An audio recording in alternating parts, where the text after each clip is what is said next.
Right.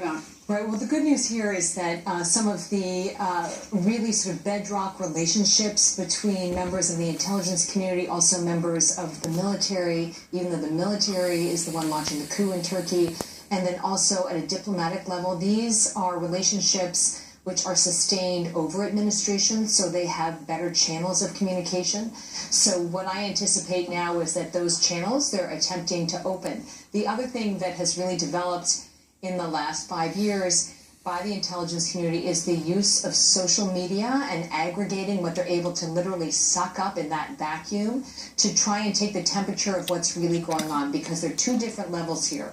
There's what we're seeing on television, there's what the government is saying through state-controlled media, and then there's the voice of the people. If you think about the Green Revolution in Iran, it's the same sort of strategy. I mean, where Turkey is strategically positioned is rather unfortunate. And you've got Assad, who doesn't like Erdogan. He thinks that Erdogan has helped get foreign fighters in there to fight him. So you've got that situation. You have the Kurds, who are the separatists inside Turkey, who have been battling with him forever. I mean, this is, it seems to me, and you look at what's going on in the streets there, it seems to be a very unstable situation. And we may have these great relationships, but we have these great relationships with people who are in a very unstable environment, at least tonight. I mean, look at the streets. Right. When you look at this whole region now versus 5 years ago, what you see is that the borders that we have known or grown up with, these have really disappeared and dissolved. The administration's stated strategy is to keep Iraq whole, but what's understood privately is that Iraq has gone and there are these three separate entities within that country. And when you have that level of stability, it has that spillover effect like a balloon. You push pressure on one end and then it comes out on the other. So what we're seeing here, it may not be quite the right phrase, but it's like the domino effect of this disintegration of Iraq, which is really terrible. I mean, it started in Iraq with the Sunnis and the Shiites, and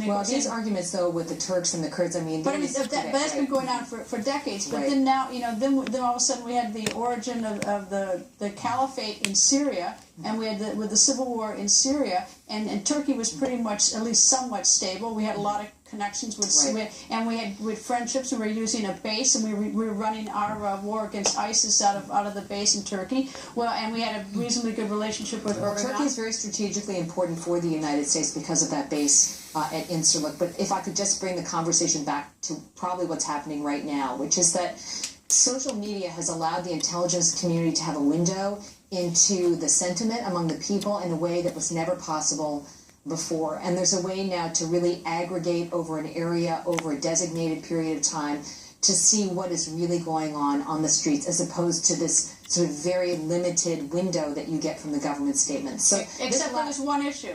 Tonight it's shut down. That social media where they get that big window is that YouTube, Facebook, Twitter have been shut down tonight. So our window is shut down at least tonight.